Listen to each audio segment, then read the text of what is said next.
Podemos, por favor, começar, reverendo? Fique à vontade. Precisa desmutar aí, o senhor. Acho que eu vou ter que sair daqui. Bom, já consegui, tá? O senhor já está desmutado. Pode seguir. Tá bom. É que não estava aparecendo aqui o botão. Irmãos, é um prazer estar com vocês novamente neste curso tão valioso que está sendo oferecido pela Igreja Presbiteriana Ebenezer. Da outra vez, nós estivemos juntos presencialmente e agora virtualmente, online.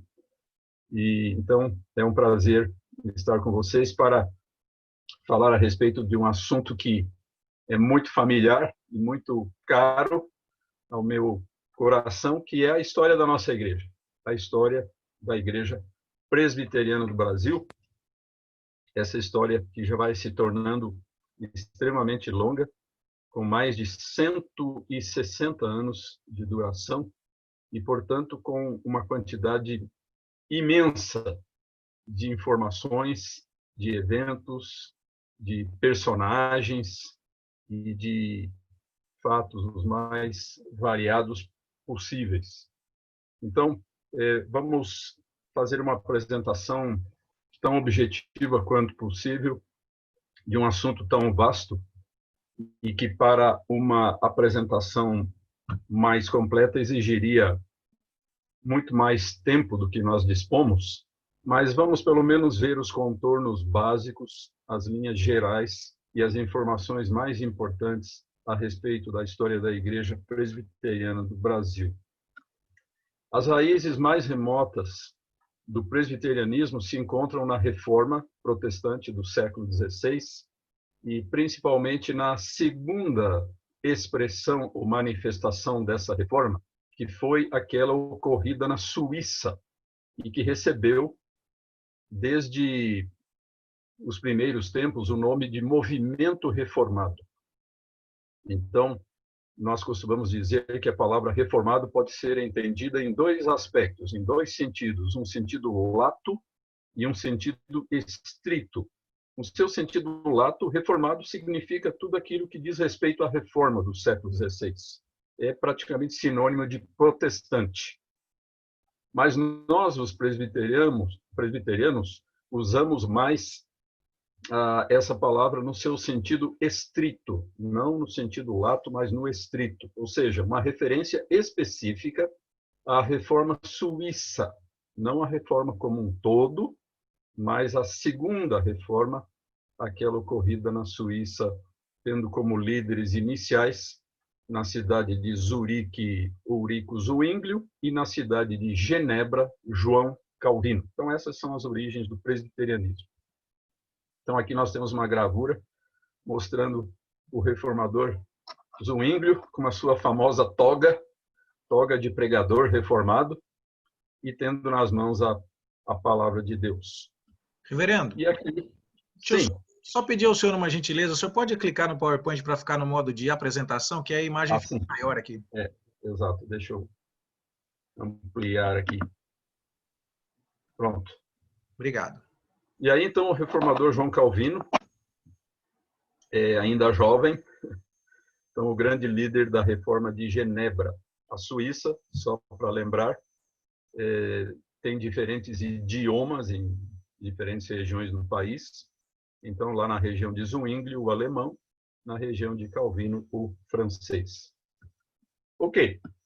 Uma coisa interessante é que dos movimentos iniciais da reforma, que foram 4, ou seja, os luteranos, os reformados suíços, os anabatistas também na Suíça e, finalmente, os anglicanos na Inglaterra, desses 4 movimentos, o que teve maior difusão geográfica foi exatamente a reforma suíça. Então, vejam aí quantos países e regiões saindo da Suíça: a França, a pátria de Calvino; a Alemanha, que está ali próxima, principalmente o sul da Alemanha; lá do outro lado da Alemanha, os Países Baixos, e, em especial, a Holanda.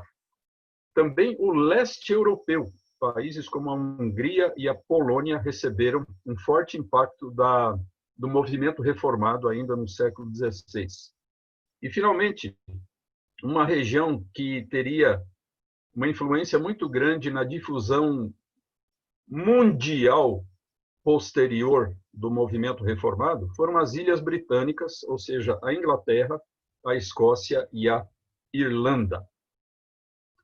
E então uma coisa interessante foi o que aconteceu na Irlanda, que recebeu, por uma série de razões, um grande número de imigrantes escoceses.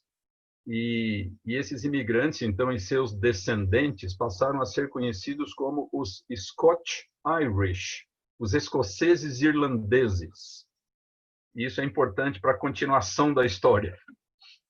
Então,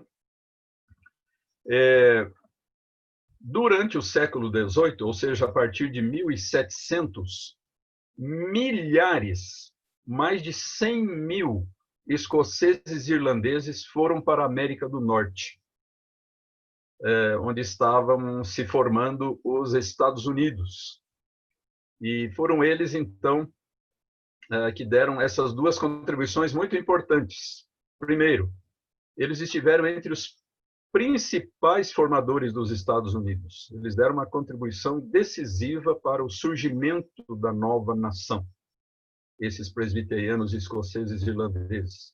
E, em segundo lugar, obviamente, eles implantaram na América do Norte a sua igreja, a Igreja Presbiteriana dos Estados Unidos da América, conhecida pela sigla PCUSA, cuja Assembleia Geral, ou seja, o Supremo Concílio, foi organizado em 1788. Então, uns pouquinhos anos depois da independência dos Estados Unidos, que ocorreu em 1776. Então, 12 anos depois da independência, a conclusão da formação eclesiástica da Igreja Presbiteriana Norte-Americana com a organização da sua Assembleia Geral. No século seguinte, o século XIX, por causa de uma grande crise que se abateu sobre os Estados Unidos, motivada pelo problema da escravidão, crise esta que resultou na Guerra Civil Americana. Então, nesse contexto da crise da Guerra Civil, os presbiterianos do Sul se separaram dos seus irmãos do Norte e formaram a sua própria denominação, a chamada Igreja Presbiteriana dos Estados Unidos, sem o da América, como na outra igreja. Então, a PCUS, em 1861. Então, a partir de 1861, nós temos duas denominações presbiterianas nos Estados Unidos, a chamada Igreja do Norte e a Igreja do Sul. E uma coisa interessante é que as duas denominações mandaram missionários para o Brasil, como veremos. A Igreja do Norte criou em 1837 a sua Junta de Missões Estrangeiras, o famoso Board of Foreign Missions, tendo sua sede na cidade de Nova York, e por isso também conhecida nos anais da história como a Junta de Nova York, ou Board de Nova York. E foi essa organização missionária que enviou ao Brasil o nosso primeiro missionário presbiteriano, que foi o reverendo Ashbel Green Simonton. O Brasil foi o segundo país da América Latina a ser alcançado por essa junta. O primeiro foi, 3 anos antes, a Colômbia, 1856. E em 1859, então, o Brasil com Simonton, que se fixou, como sabemos, na cidade do Rio de Janeiro, que era, na época, a capital do Império Brasileiro. Por sua vez, a Igreja do Sul criou o seu Comitê de Missões Estrangeiras, não junta, mas comitê, committee, na cidade de Nashville, no estado do Tennessee, no mesmo ano em que a denominação foi criada, 1861. E esse comitê enviou os seus primeiros missionários ao Brasil apenas 8 anos depois, em 1869, e foram eles os reverendos Eduardo Lane, que é o patriarca dessa grande família, que até hoje está conosco, está entre nós. Então, o reverendo Eduardo Lane e o seu colega George Nash Morton, que se fixaram na cidade de Campinas, então, em 1869. Então, esses são os primórdios, os princípios das missões presbiterianas norte-americanas no Brasil. É interessante como se distribuíram no território brasileiro essas forças missionárias das duas igrejas. Então, a Igreja do Norte, a PCUSA, ocupou o sul do Brasil, criando a chamada Missão Sul, Rio de Janeiro, São Paulo, Paraná e Santa Catarina. Mas a parte litorânea desses 4 estados, inicialmente. E depois também a Missão Brasil Central, incluindo Bahia, Sergipe e o norte de Minas. Então, essa foi a distribuição das forças da Igreja do Norte. Quanto à Igreja do Sul, ela criou a sua Missão Norte, que tinha uma área gigantesca, e ia do estado de Alagoas até a Amazônia. Então, toda aquela região ao norte do Rio São Francisco, então, de Alagoas até a Amazônia.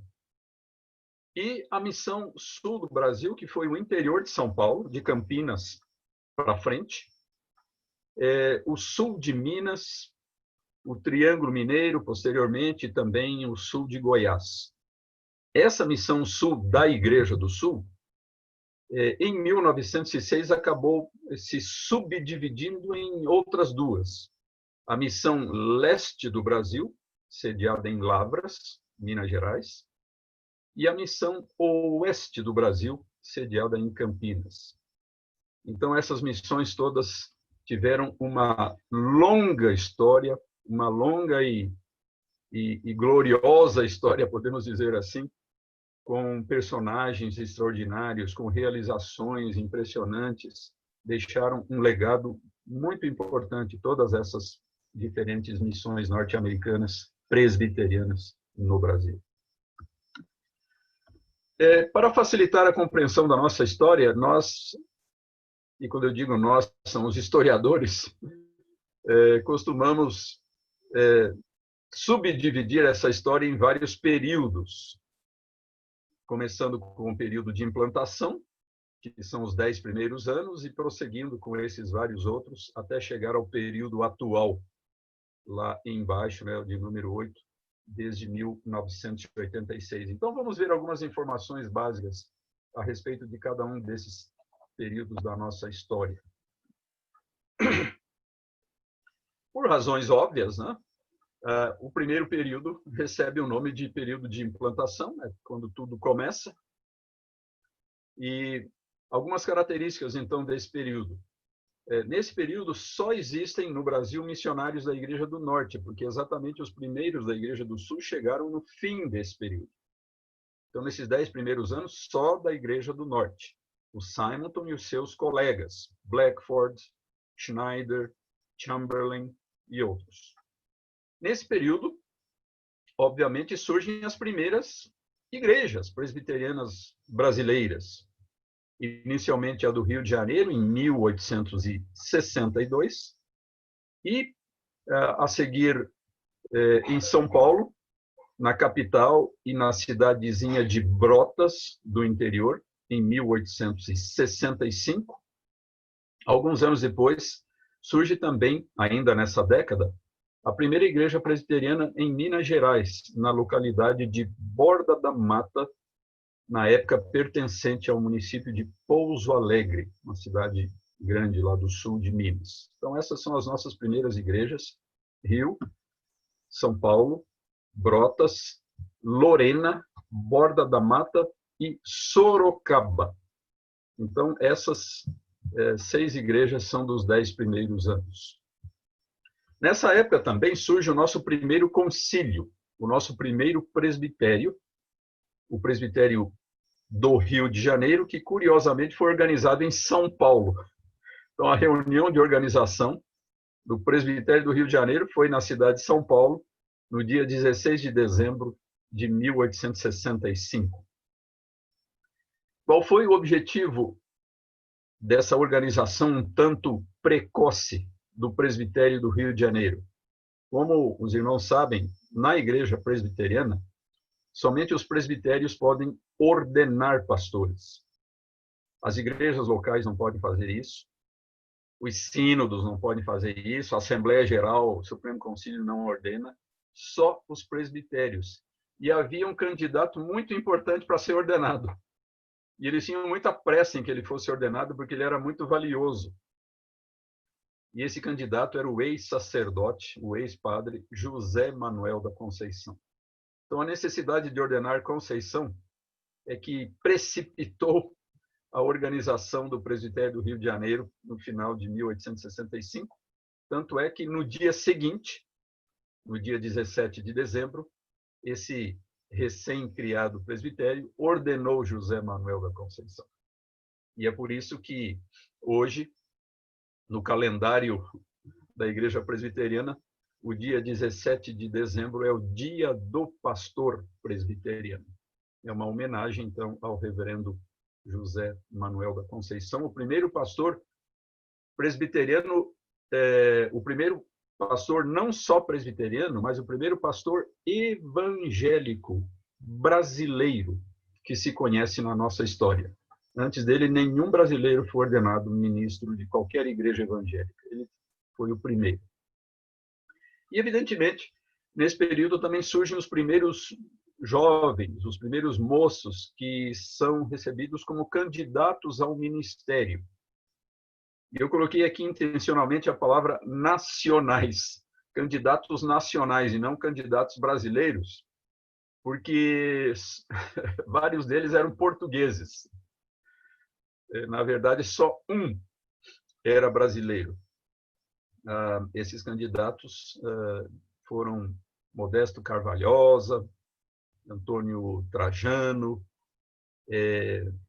Miguel Torres, né, todos esses portugueses. E o brasileiro, o único brasileiro desses candidatos iniciais foi o reverendo Antônio Pedro de Cerqueira Leite, uma famosa família presbiteriana lá da cidade de Brotas, no interior de São Paulo. Uma outra coisa que aconteceu nesse período, e não está mencionada aí no slide, foi também a criação do primeiro jornal evangélico em língua portuguesa do Brasil. Pode ser que tivesse existido algum outro em alemão ou em algum outro idioma antes, mas em língua portuguesa esse foi o primeiro e recebeu o nome de Imprensa Evangélica. Criada em 1864, ainda antes da organização do presbitério, 64, e que haveria de circular, esse jornal, durante 28 anos, até 1892, quando ele, infelizmente, encerrou as suas atividades. Ok. O segundo período, prosseguindo então com a nossa história, é o período de consolidação, ou seja, de consolidação daquilo que havia sido iniciado no período anterior, o período de implantação. E esse novo período tem praticamente 20 anos, de 69 a 88. O que marca o início desse período? Então, a chegada dos pioneiros da Igreja do Sul, em Campinas, como já foi mencionado. Nesse período também ocorre a criação dos nossos primeiros colégios, as nossas primeiras escolas de maior expressão. A escola americana, que hoje é o Mackenzie, em 1870, e o Colégio Internacional de Campinas, 3 anos depois, 1873. Posteriormente, esse colégio de Campinas foi transferido para a cidade de Lavras e se transformou no Instituto Evangélico de Lavras, posteriormente conhecido como Instituto Gammon. Então, é o atual Instituto Presbiteriano Gammon. Nesse período de 20 anos, houve, obviamente, a organização de muitas igrejas e também a ordenação de um bom número de pastores nacionais, além de ter ocorrido a chegada de muitos novos missionários das duas igrejas, tanto da Igreja do Norte como da Igreja do Sul. Ou seja, vai tomando vulto, vai se ampliando significativamente a obra presbiteriana no Brasil. O terceiro período, infelizmente, não é um período feliz, não é um período alegre para a história ainda inicial do presbiterianismo brasileiro. É um período que ficou conhecido como de dissensão, ou seja, de conflito, e que se estendeu por 15 anos, de 1888 a 1903. Nesse período, houve a organização do nosso sínodo. Então, o que marca o início desse período é a organização do nosso sínodo, porque a essa altura nós já tínhamos 3 presbitérios. E quais eram esses presbitérios? Então, o presbitério original do Rio de Janeiro, depois o presbitério de Pernambuco, que surgiu lá no Nordeste, e o presbitério de Campinas e Oeste de Minas. Um nome curioso, né? Presbitério de Campinas e Oeste de Minas. 3 presbitérios, isso possibilitou a organização do nosso primeiro sínodo, no dia 6 de setembro de 1888. E eu sempre digo, irmãos, que a organização do sínodo é muito importante na nossa história, porque ela marca o nosso surgimento de fato como uma denominação. É a partir dessa data que surge o que nós conhecemos como a IPB, a Igreja Presbiteriana do Brasil, como uma denominação distinta e autônoma em relação às igrejas mães norte-americanas. Até então, os nossos presbitérios estavam filiados a sínodos dos Estados Unidos. E agora, com a criação do sínodo, então nós passamos a ter uma organização eclesiástica autônoma e própria. Então, no dia 6 de setembro de 1888, na Igreja Presbiteriana do Rio de Janeiro, é que aconteceu esse evento tão importante.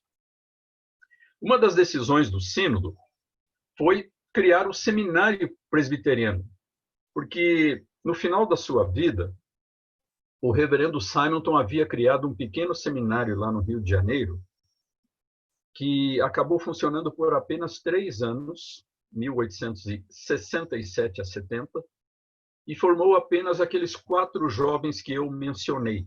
Foram os 4 únicos alunos do chamado seminário primitivo, como nós vemos em alguns livros de história da IPB.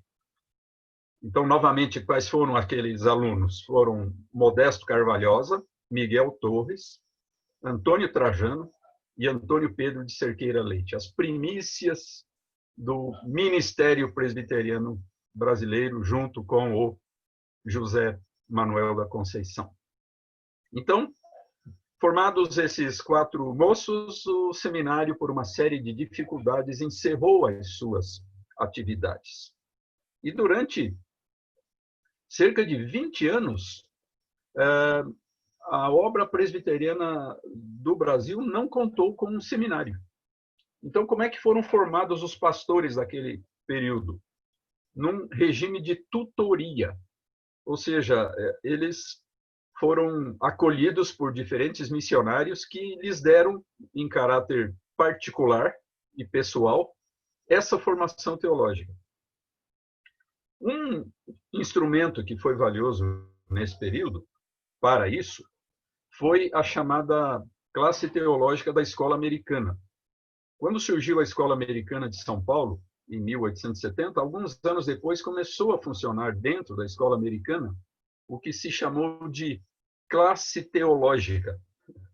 Então, havia lá umas aulas especiais para os moços que eram candidatos ao ministério, tendo como professores o reverendo George Chamberlain, o seu colega John Beatty Howell, o reverendo Emanuel Van Orden e outros que vieram posteriormente. Então, alguns desses alunos, como Eduardo Carlos Pereira, José Zacarias de Miranda e Silva, Zacarias de Miranda, e vários outros, o João Ribeiro de Carvalho Braga, que foi o pai do ilustre Erasmo Braga, todos esses pastores se formaram nesse regime de, chamamos mais de tutoria.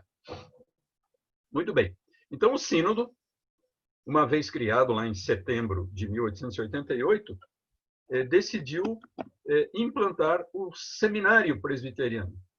Mas, por uma série de dificuldades, o seminário só começou a funcionar 4 anos depois, em 1892, em um local não muito adequado, a distante cidade serrana de Friburgo, de Nova Friburgo, lá, então, no estado do Rio de Janeiro, 1892. Depois de uns pouquinhos anos em Friburgo, o seminário foi transferido para São Paulo e esteve aqui em São Paulo durante mais de 10 anos, de 1895 a 1907. Então, durante 12 anos, o seminário funcionou na cidade de São Paulo e, finalmente, em 1907, foi transferido para Campinas, onde está até hoje.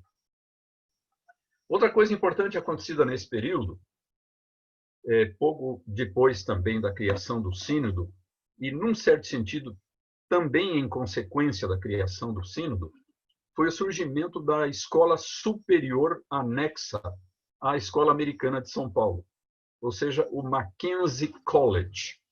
A partir de 1890, então, começa a ser estruturado, a ser organizado esse Mackenzie College, que no início teve o nome de Colégio Protestante de São Paulo. E, num segundo momento, então, graças a uma doação vultosa feita por um advogado presbiteriano de Nova York, John Theron Mackenzie, e que possibilitou a construção do edifício da Escola de Engenharia, que está até hoje lá na esquina das ruas Maria Antônia e Itambé, o edifício número 1. Então, a partir dessa doação, a instituição recebeu o nome do benfeitor e passou a ser o Mackenzie College. Nessa época também surgem novos jornais. A gente precisa lembrar que o grande meio de comunicação naquela época era a imprensa, eram os jornais, não havia internet, não havia outros recursos eletrônicos, né, de que dispomos hoje. Então, a imprensa era importantíssima naqueles primeiros tempos. Já mencionamos o jornal Imprensa Evangélica, e no finalzinho do século XIX surgem o Estandarte, em 1893, e o Puritano, em 1899. O primeiro fundado por Eduardo Carlos Pereira e o segundo por Álvaro Reis, o pastor da Igreja Presbiteriana do Rio de Janeiro.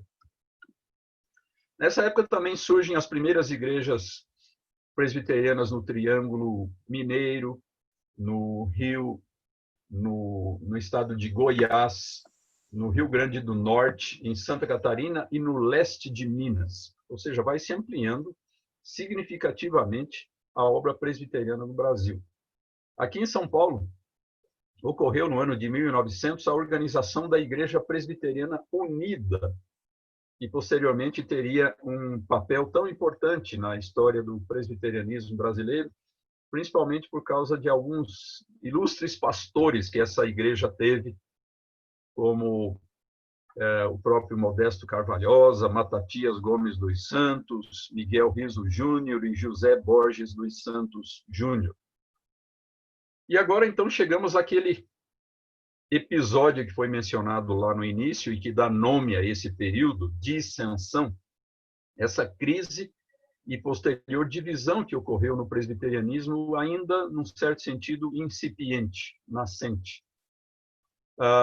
Motivada a crise por 3 questões que são apontadas pelos historiadores. A questão missionária. Que questão foi essa? Qual o papel dos missionários no presbiterianismo brasileiro 30, 40 anos depois do início do trabalho? Eles continuariam sendo eternamente os líderes da igreja ou estava na hora de eles passarem essa liderança para os brasileiros, para os pastores nacionais? Então, esse foi um ponto de tensão naquela época e recebeu o nome de questão missionária. Mais especificamente, foi questionada a presença dos missionários norte-americanos nos presbitérios brasileiros. Então, muitos passaram a defender a retirada, a saída dos missionários dos presbitérios brasileiros, o afastamento dos missionários dos nossos presbitérios.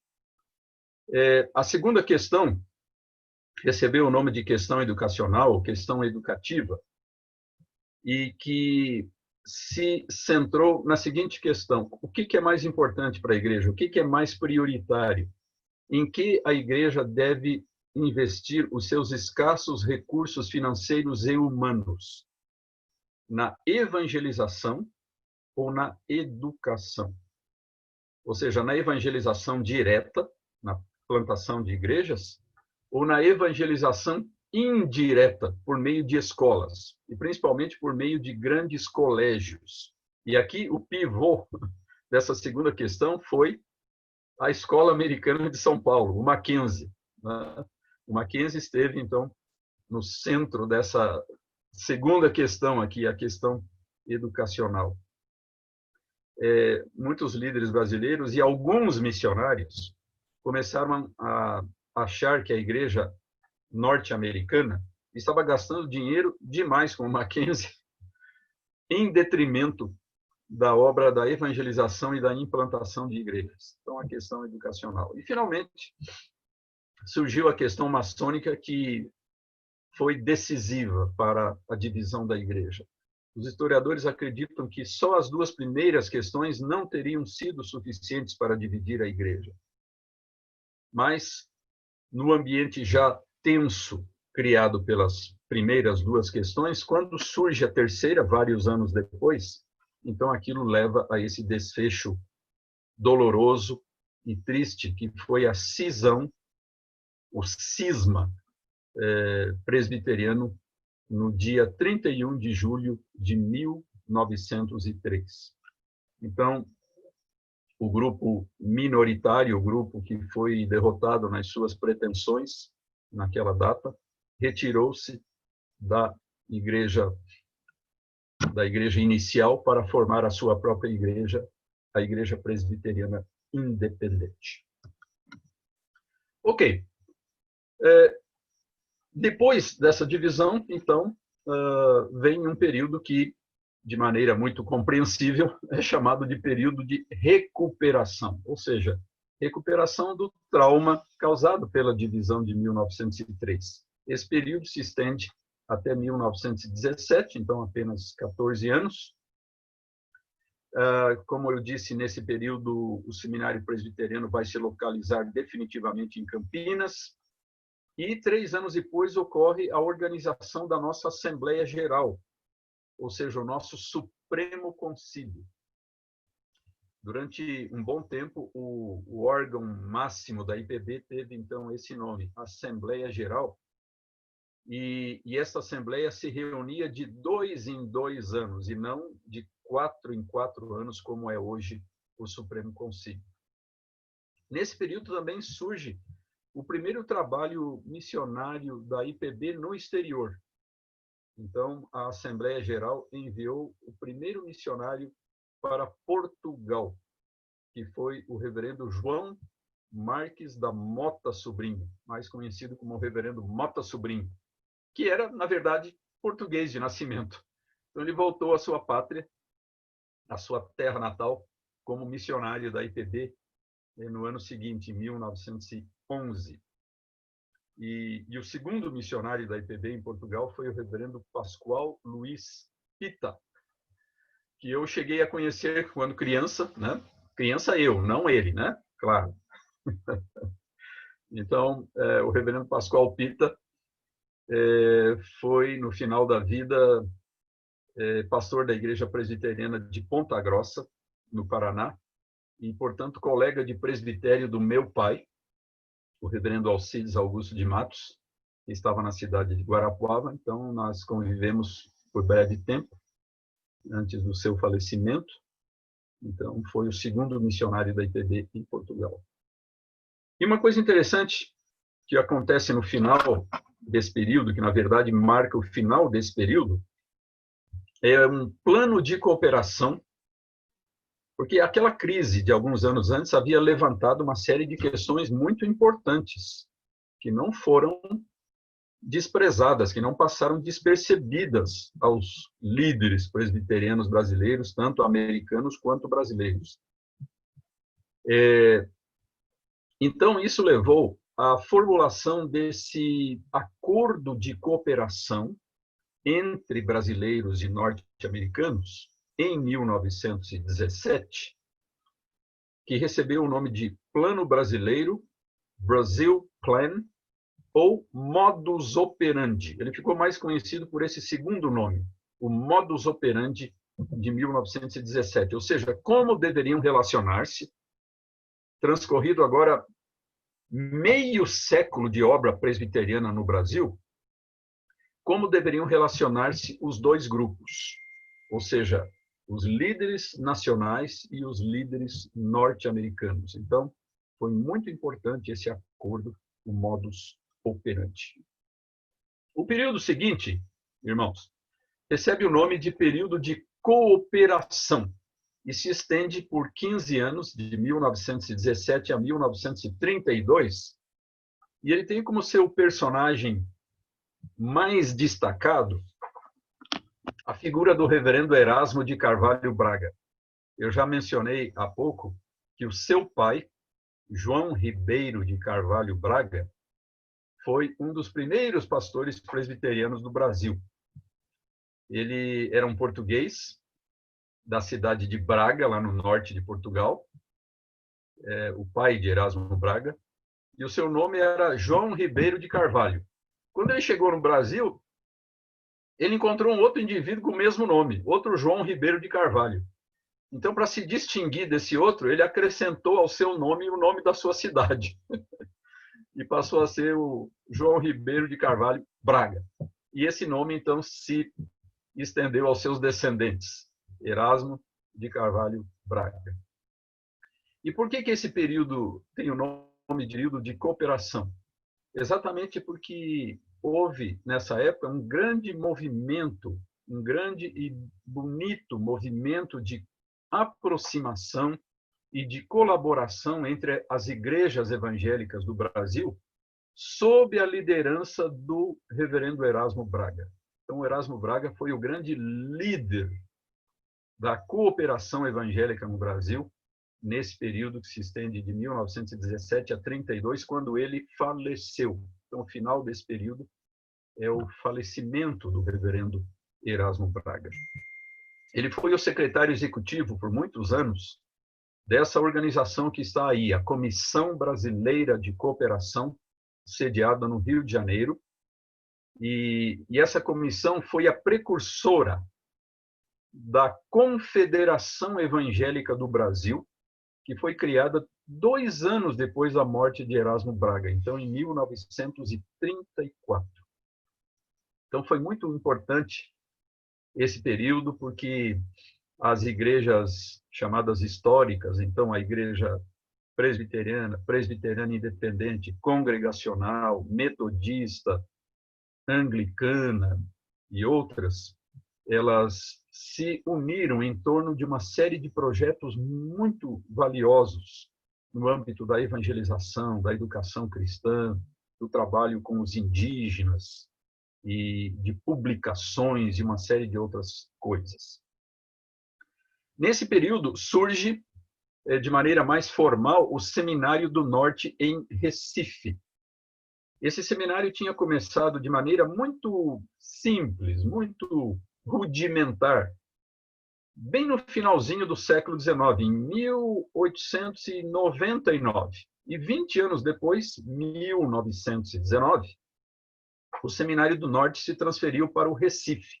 Tinha começado lá em Garanhuns, no interior de Pernambuco, e foi transferido para o Recife com o nome de Seminário Evangélico do Norte. Por quê? Porque tinha a colaboração dos congregacionais. E só mais tarde, então, é que passou a ser o Seminário Presbiteriano do Norte. Então, a partir dessa época, passamos a ter 2 seminários, o do Sul, Campinas, e o do Norte, em Recife. É nesse período que surgem algumas instituições muito importantes, fruto daquele movimento cooperativo liderado por Erasmo Braga. E as mais importantes foram o Instituto JMC, o José Manuel da Conceição, na pequena vila de Jandira, hoje a cidade de Jandira, naquele tempo pertencia ao município de Barueri, aqui na Grande São Paulo. E lá numa região muito distante do Mato Grosso, a Missão Evangélica Kaiowá, na cidade de Dourados. Ambas as instituições criadas no mesmo ano, 1928. Uma delas não existe mais. O Instituto JMC encerrou as suas atividades em 1970, mas a outra permanece até os nossos dias quase centenária. Então, daqui 8 anos, a Missão Kaiowá vai completar o seu centenário e ela, ao longo desse tempo, tem feito um trabalho maravilhoso em prol daqueles indígenas tão sofridos daquela região do Brasil, como, de fato, os nossos indígenas são sofridos em praticamente todo o território nacional. Ok, o nosso período seguinte se estende, então, desde a morte de Erasmo Braga, 1932, até o centenário do presbiterianismo no Brasil, 1959, e recebe o nome de período de organização. Por que esse nome? Porque nesse período se torna bem mais complexa a estrutura do presbiterianismo nacional, a sua organização. Em 1937, foi aprovada uma nova Constituição para a Igreja Presbiteriana do Brasil. Qual que era a lei que regia a vida da igreja antes disso? O velho Livro de Ordem, herdado dos Estados Unidos, o Book of Order. Então, o Livro de Ordem era a lei maior da igreja no aspecto eclesiástico. E então, em 37, foi aprovada a nossa primeira Constituição, que não é a atual. A atual vem de 1950, 51. Então, a Constituição de 1937. Uma das coisas feitas por essa Constituição foi dar um novo nome à Assembleia Geral, Supremo Concílio. Então, em 37 é que surge esse nome, Supremo Concílio, com as suas reuniões de 4 em 4 anos e não mais de 2 em 2 anos, como era a Assembleia Geral. E o primeiro presidente do Supremo Concílio, com esse novo nome, foi o ilustre, piedoso, consagrado, reverendo Guilherme Kerr, que era professor do Seminário de Campinas e também pastor em diversas igrejas aí no interior de São Paulo. Reverendo Guilherme Kerr, cujos descendentes também estão entre nós até hoje.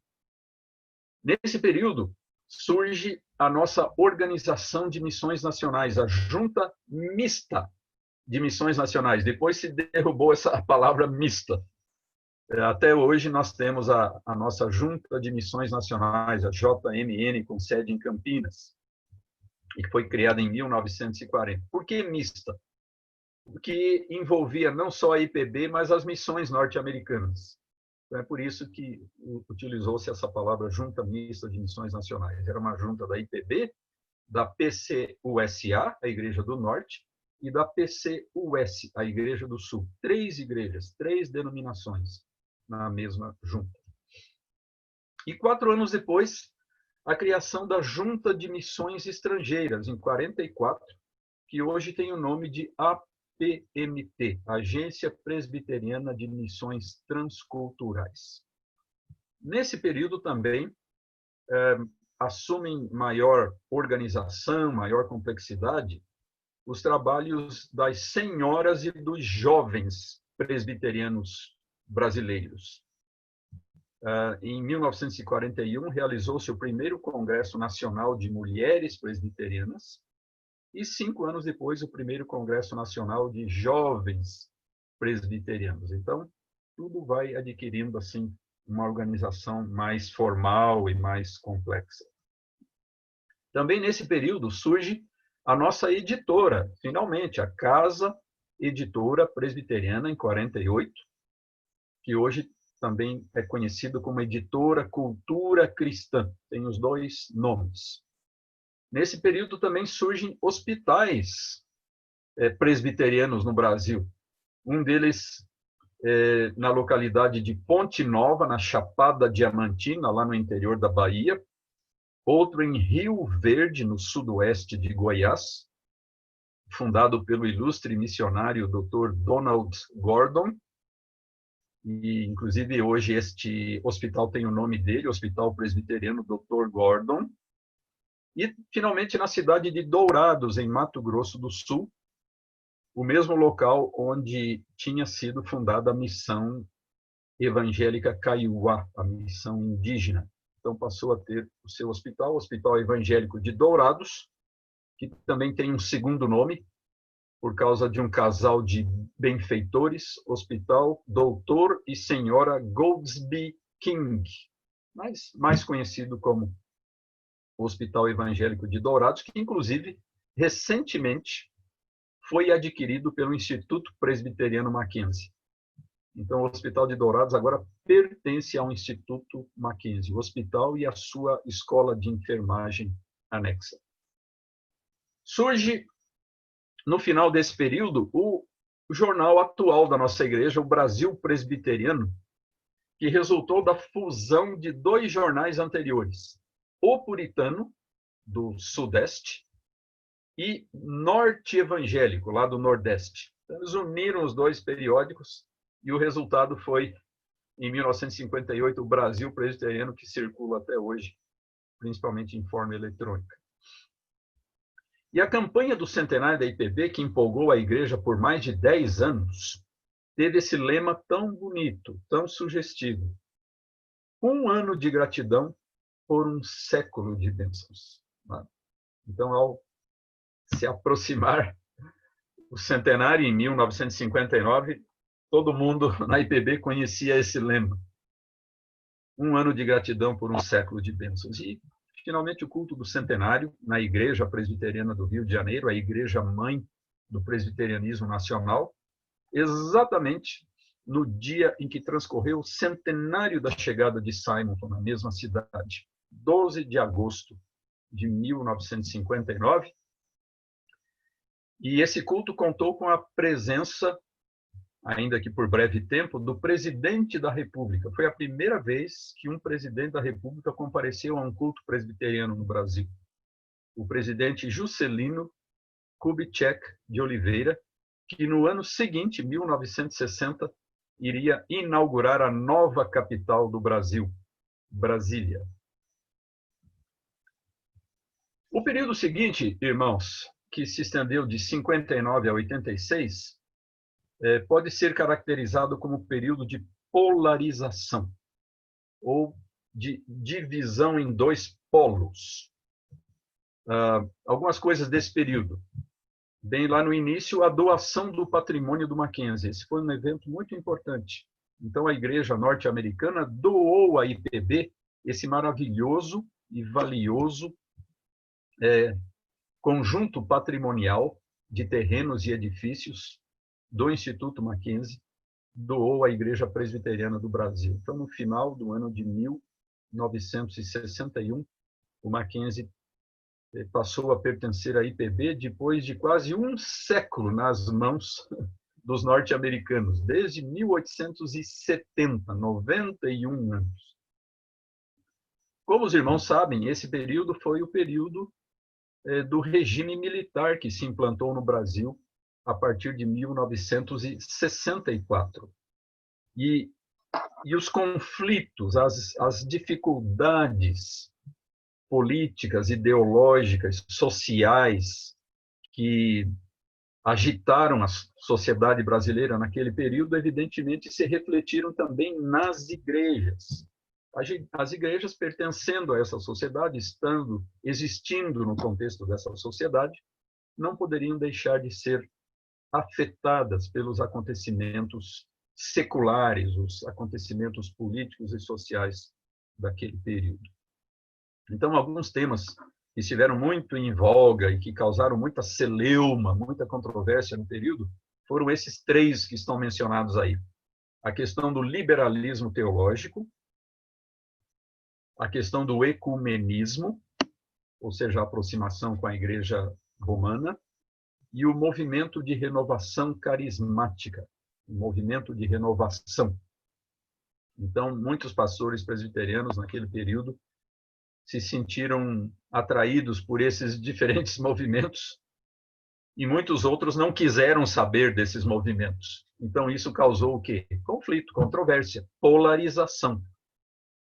E nesse contexto, então, de intensas controvérsias, é que houve a eleição do reverendo Boanerges Ribeiro para a presidência do Supremo Concílio em 1966, e ele seria posteriormente reeleito 2 vezes, num total de 12 anos, 3 mandatos à frente da Igreja Presbiteriana do Brasil.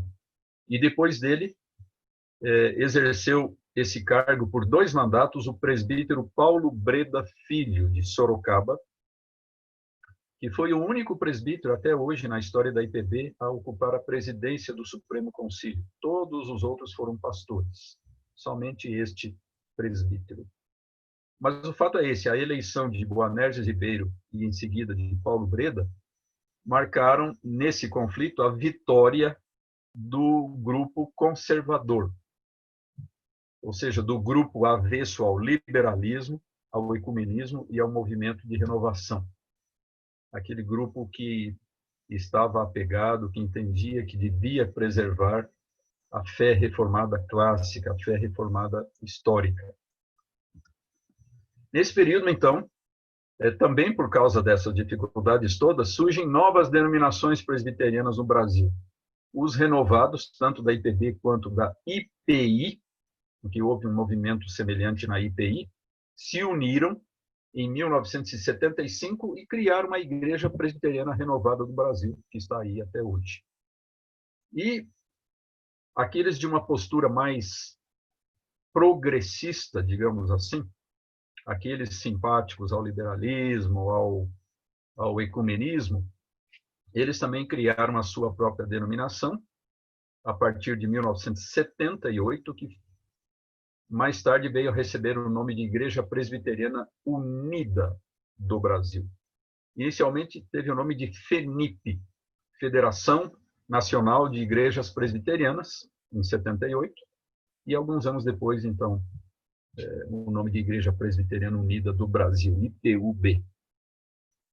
Esse período testemunhou um forte investimento, um grande investimento em missões por parte da IPB em várias regiões do Brasil, mas especialmente ao longo daquelas grandes rodovias que estavam sendo abertas na Amazônia.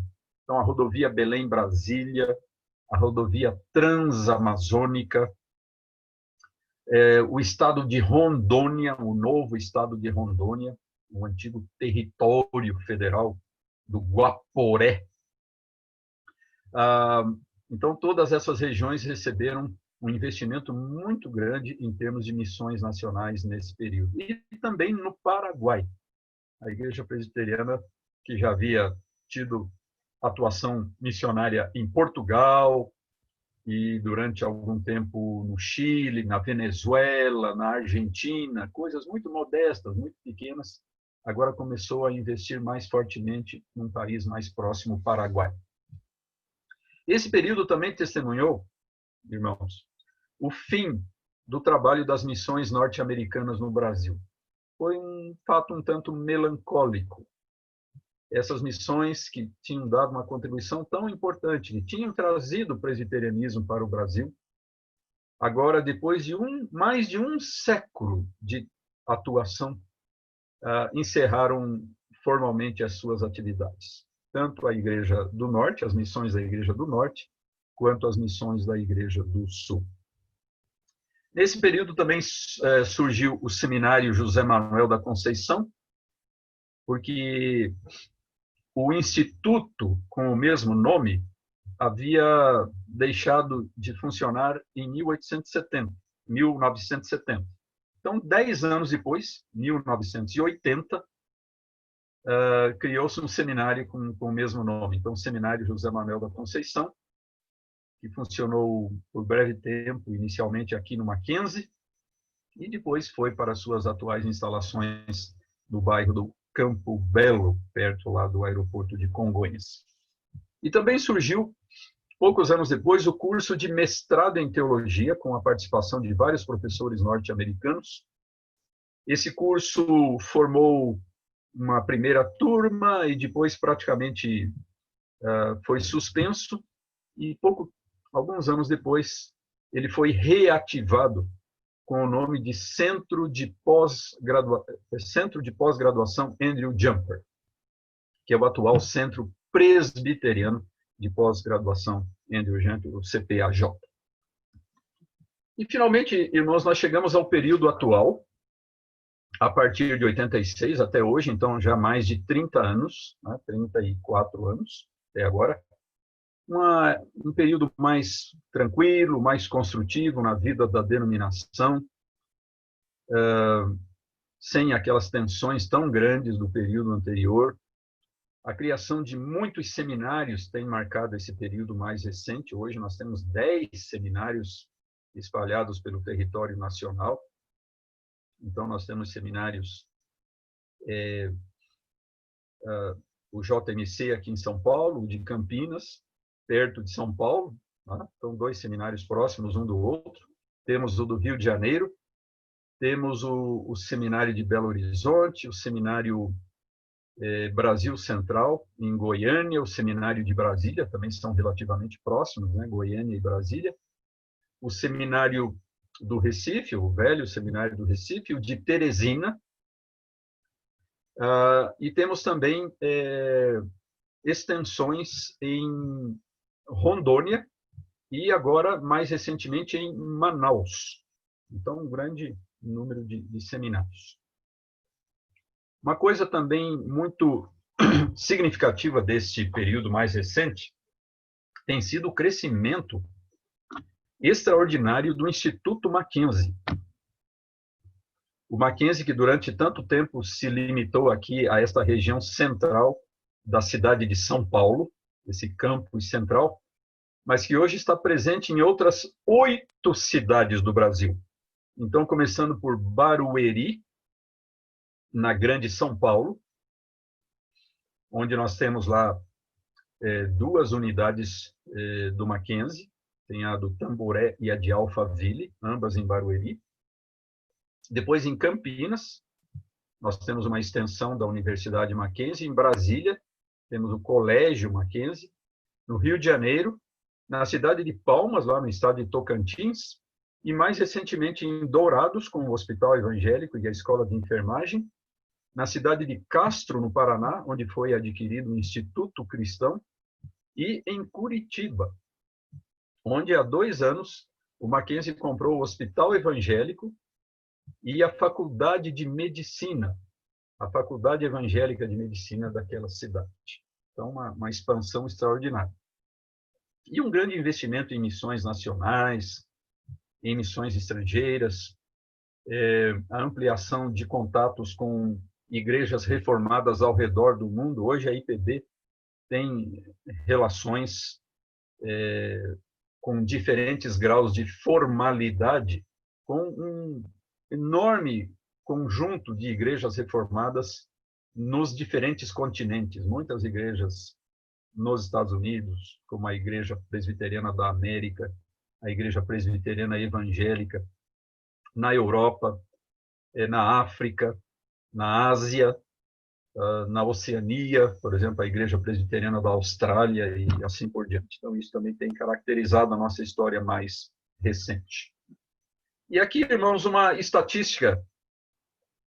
Esse atual aí deveria ser colocado entre aspas, né? Porque esse é um problema que nós temos há muito tempo, a falta de estatísticas mais precisas. Nós só temos estimativas, aproximações. Nós não temos dados muito concretos. Mas temos mais de 350 presbitérios, que, na minha opinião, é um problema para a igreja presbiteriana, essa multiplicação desordenada de presbitérios, né? Isso cria uma estrutura extremamente pesada e complexa, uma existência de um número tão grande de presbitérios, coisa que não ocorre em outras igrejas presbiterianas ao redor do mundo. Também um número muito grande, excessivo, de sínodos, mais de 80, talvez agora em torno de 90 sínodos. cerca de 650 mil a 700 mil membros comungantes e não comungantes, em torno de 4.500 pastores e cerca de 4.000 igrejas e congregações. Então, tudo isso, como eu disse, são estimativas, nós não temos, infelizmente, os números exatos. Reverendo Márcio, que horário temos agora? Temos ainda 17 minutos, reverendo. 17 minutos. Tá bom. Deixa eu mostrar rapidamente para vocês, irmãos, algumas fotos e depois a gente vai abrir para perguntas, né? Se alguém quiser fazer alguma pergunta, então nós podemos ter um breve período para isso também, caso o reverendo Márcio concorde. Então, tá bom. Irmãos, vamos ver aqui umas fotos. Então, aqui está o reverendo Simonton, né? Essa talvez seja a melhor fotogravura que nós temos dele, inclusive com a sua assinatura lá embaixo. Né? Então, esse personagem que sempre continua a nos inspirar por sua consagração, por seu zelo, por sua dedicação a Cristo e ao Evangelho, por seu amor pelos brasileiros. A sua vida foi abreviada, né, pelo fato de ter vindo para o Brasil e ter contraído a febre amarela que o levou a falecer com apenas 34 anos de idade. Aqui nós temos a sua esposa, a Helen, que faleceu apenas um ano depois de chegar ao Brasil, em consequência de problemas associados ao nascimento da única filhinha do casal. Então, ela teve problemas decorrentes do parto e morreu poucos dias do nascimento da criança. Foi sepultada lá no Rio de Janeiro, enquanto o seu esposo aqui em São Paulo. Eu tive o privilégio, irmãos, alguns anos atrás, de visitar a terra de Simonton, aquela bonita região lá no sul da Pensilvânia, onde estava localizada a fazenda Antigua, na qual ele nasceu, na cidade de West Hanover. Então, foi muito bom conhecer aquela região. Aqui, essa casa de madeira, dentro dessa redoma aí de vidro e aço para proteção, essa pequena casa tem quase 300 anos de existência. É de 1732. Era a casa do conselho, onde se reunia o conselho, e também era o escritório pastoral da igreja da qual o pai do reverendo Simonton foi presbítero, o Dr. William Simonton, que era médico e também político. Eu visitei esse local. Aqui, num cemitério antigo, o túmulo do pai do reverendo Simonton, do Dr. William Simonton. E o túmulo do avô do reverendo Simonton. Vejam como as coisas são preservadas lá nos Estados Unidos. Né? Então, o túmulo do avô do reverendo Simonton, aí bonitinho, bem preservado até hoje. O também pastor, reverendo James Snodgrass, avô materno. A casa desse pastor, evidentemente essa casa sofreu reformas ao longo do tempo, mas essas paredes de pedra ainda são originais. O reverendo Simonton, com certeza, quando menino, quando jovem, esteve muitas vezes aí nesse local, visitando os seus avós. Aqui, muito interessante, numa igreja de uma cidade próxima lá, de West Hanover, no antigo livro de Atos dessa igreja, o registro do nome do reverendo Simonton quando ele se tornou membro da igreja, quando ele fez a sua profissão de fé. Vocês podem ver na última linha do lado esquerdo, lá embaixo, na última linha do lado esquerdo, no final da linha, está escrito Green Simonton. Ou seja, não tem o seu primeiro nome, só o do meio e o último. Ashbel Green Simon. Né? Eles colocaram aqui, Green Simon. Veja que coisa extraordinária. Essa ata em que isso foi registrado é de 1855. 4 anos antes de ele vir ao Brasil. E aqui o famoso seminário de Princeton, onde Simonton estudou. E nesse prédio que aparece aí, que é o edifício original do seminário, o reverendo Simonton não só estudou, mas residiu. Esse prédio tinha as salas de aula e também os dormitórios dos estudantes. Um prédio muito antigo, com quase 200 anos, né? Está lá perfeitamente preservado até hoje. Então, foi muito bom também visitar esse local. É por causa desse pastor, o reverendo Ashbel Green, que o nosso missionário recebeu o seu nome. Então, esse pastor era admirado pelos pais de Simonton e deram ao filho o mesmo nome, reverendo Ashbel Green, acrescentando Simonton.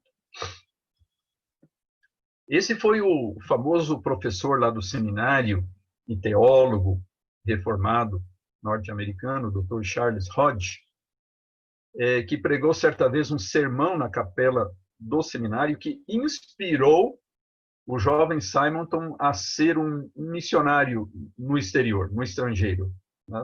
Foi por causa de um sermão que ele ouviu desse professor que ele começou a pensar em ser um missionário fora do seu país e acabou finalmente se decidindo pelo Brasil.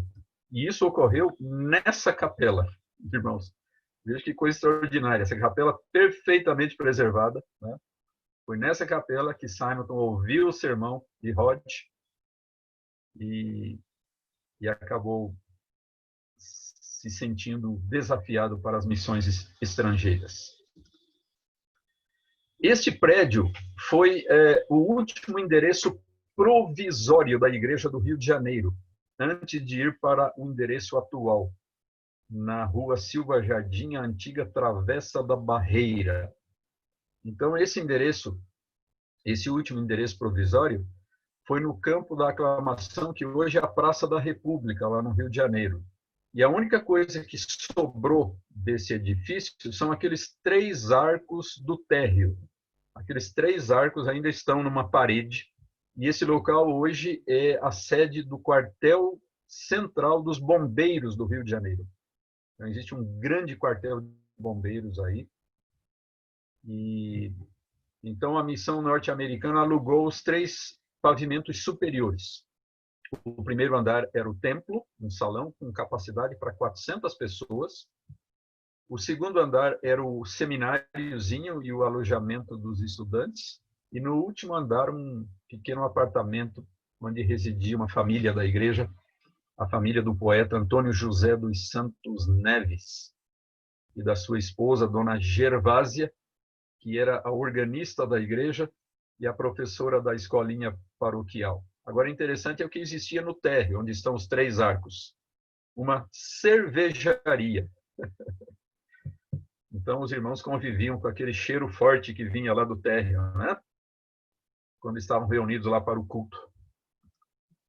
Aqui os túmulos de Simonton, do lado esquerdo, e de Conceição, do outro lado, no cemitério dos protestantes, aqui perto do Mackenzie, em São Paulo. Então, é muito significativo, né? O túmulo do primeiro missionário americano e o túmulo do primeiro pastor brasileiro lado a lado. O reverendo Blackford, que trouxe a igreja presbiteriana para São Paulo, cunhado de Simonton, casado com a irmã dele, Elizabeth. E essa foto raríssima, única do gênero, é a única foto que nós temos do antigo seminário do Rio de Janeiro, fundado por Simonton, mostrando sentado o reverendo Blackford e em pé os 4 únicos alunos que aquele seminário teve. A partir da esquerda, Miguel Torres, depois esse meio calvo, o Antônio Trajano, esse mais alto do outro lado, Antônio Pedro de Cerqueira Leite, e o último, o reverendo Modesto Carvalhosa, futuro reverendo Modesto Carvalhosa. Hoje reside aqui em São Paulo, já bem idoso, um advogado muito conhecido e que foi inclusive cogitado algum tempo atrás para ser lançado como candidato a presidente da República, o Dr. Modesto Carvalhosa. E ele é sobrinho neto desse antigo aluno de Simonton, o Modesto Carvalhosa. E aqui o templo, o primeiro templo presbiteriano do Brasil. o templo da Igreja do Rio de Janeiro, inaugurado em 1874, e tendo essa forma quadrada, de linhas retas, por causa das leis do Império, que impunham restrições ao modelo, à estrutura arquitetônica dos templos, né? Eles não podiam ter aparência de igreja, de templo. Eles tinham que ser mais parecidos com edifícios residenciais. O reverendo George Chamberlain, o fundador da escola americana e do Mackenzie, e depois aí uma série de pastores, Schneider, o JMC, José Manuel da Conceição, o reverendo Roberto Lennington, que foi o pioneiro presbiteriano no Paraná, e por aí vai. As fotos são inúmeras, né, de todos esses períodos. Então, reverendo, se tivermos ainda uns minutos, e se alguém quiser fazer alguma pergunta, estamos aí à disposição para responder, se estiver à nossa altura.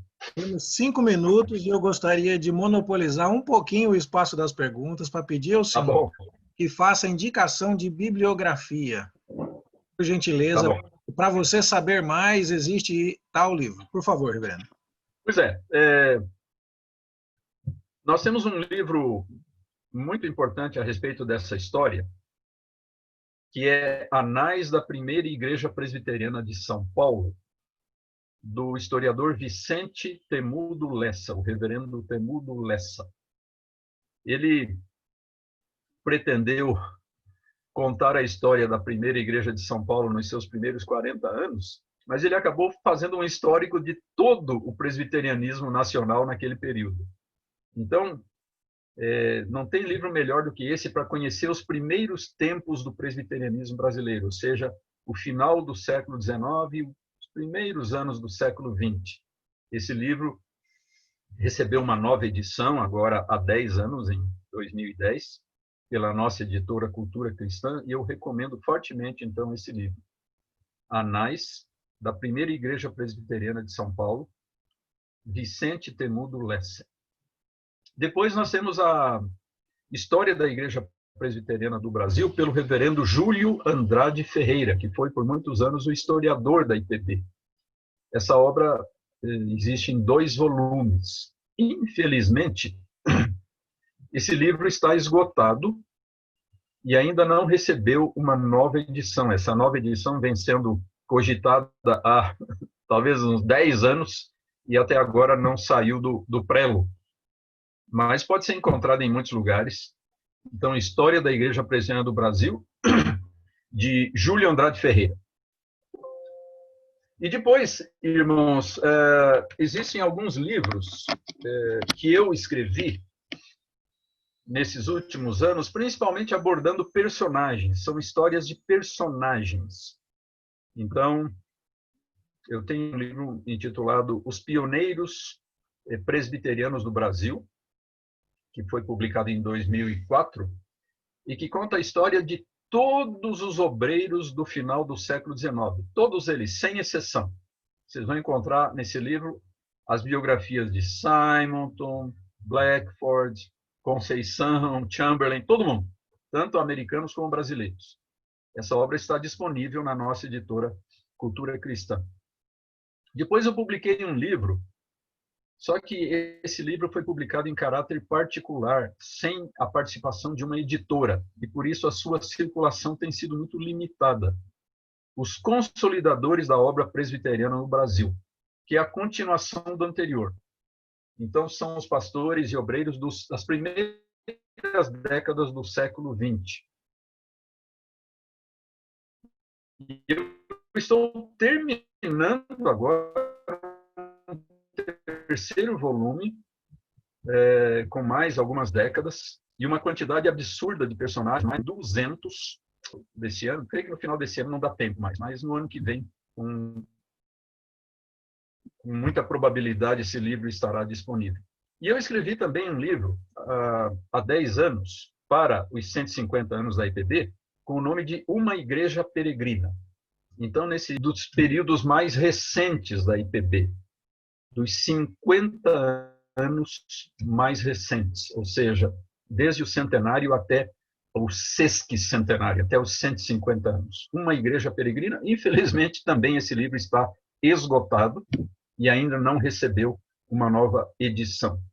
E existe aquele livrinho que eu escrevi em parceria com o reverendo Adão Carlos do Nascimento, que era diretor do Seminário de Campinas e meu colega, o que todo presbiteriano inteligente deve saber. Esse livrinho tem sido muito procurado pelas igrejas, porque ele tem uma síntese muito boa da história do movimento reformado, da história do presbiterianismo brasileiro e das nossas convicções doutrinárias. Então, um livro muito utilizado para classes de catecúmenos, para classes de escola dominical em geral, para estudos em grupos. E esse livro, então, tem sido um campeão de vendas. Sempre que é feita uma nova tiragem, ela esgota rapidamente. Então, o que todo presbiteriano inteligente deve saber. Então, esses são alguns livros que eu recomendaria, reverendo Márcio, para as pessoas que queiram se inteirar melhor dessa nossa história. Joia, reverendo. Muito obrigado. Se algum irmão tiver alguma pergunta, então, tem 1 minuto e meio para perguntar, porque o nosso tempo está se esgotando, mas quem sabe a gente tem chance aí de responder alguma coisa. Claro, né? Eu sei disso, posso falar em nome dele, por favor, reverendo Alderir, me perdoe a liberdade, mas ele está à disposição também, se alguém quiser conversar para mais alguma coisa, tenho certeza que ele terá prazer depois em tratar algum outro assunto. Alguma pergunta que algum irmão gostaria de fazer agora? O pessoal fica tímido, viu, Márcio? Porque vai ser gravado, né, reverendo? Aí sabe como é que Mas é. é o seguinte, viu, reverendo Márcio? Quem quiser me perguntar alguma coisa depois, por e-mail ou por WhatsApp, né? A gente está à disposição. Eu continuo escrevendo muito no nosso jornal Brasil Presbiteriano. Todo número do jornal tem algum artigo meu lá. E às vezes 2 ou 3 artigos no mesmo número. Inclusive, eu escrevi recentemente uma longa série de artigos sobre a história do Mackenzie. Uma série que durou mais de 1 ano para ser publicada no jornal. O nosso jornal é facilmente acessível em forma eletrônica. Se vocês entrarem no site da IPB ou no site em formato eletrônico e também as matérias que eu tenho produzido. Mas foi um prazer participar de mais este evento e me dirigir a vocês a respeito da nossa história e que Deus os abençoe ricamente. Reverendo, nós mais uma vez agradecemos muito a sua gentileza, a sua prontidão e louvamos a Deus pela oportunidade de ouvi-lo como historiador oficial da nossa IPB, todo o conhecimento e esse material riquíssimo que o senhor tem. Deus o recompense, receba o nosso abraço, a gratidão da Igreja Presbiteriana Ebenezer de São Paulo. Agradeço aos irmãos que participaram conosco, aqueles que vão depois acompanhar este vídeo no curso de oficiais, né? Ouvindo a gravação. E muito obrigado. Espero que possamos ainda nos encontrar muitas vezes aí, Brasil afora, falando sobre a IPB, sobre a sua história. Que Deus abençoe muito o seu ministério e a sua vida, viu? Um grande abraço à sua família tão querida também. Deus o abençoe. Muito obrigado. Obrigado aos meus irmãos participantes do curso. Eu vou dar uma pausa aqui agora na gravação para poder renderizar o vídeo desta aula e daqui a 20 minutos, se Deus quiser, a gente volta com o presbítero Solano Portela falando a respeito da Confissão de Fé de Westminster. Obrigado a todos. Peço a licença então aqui. Vou encerrar esta parte da reunião, ok? Deus os abençoe.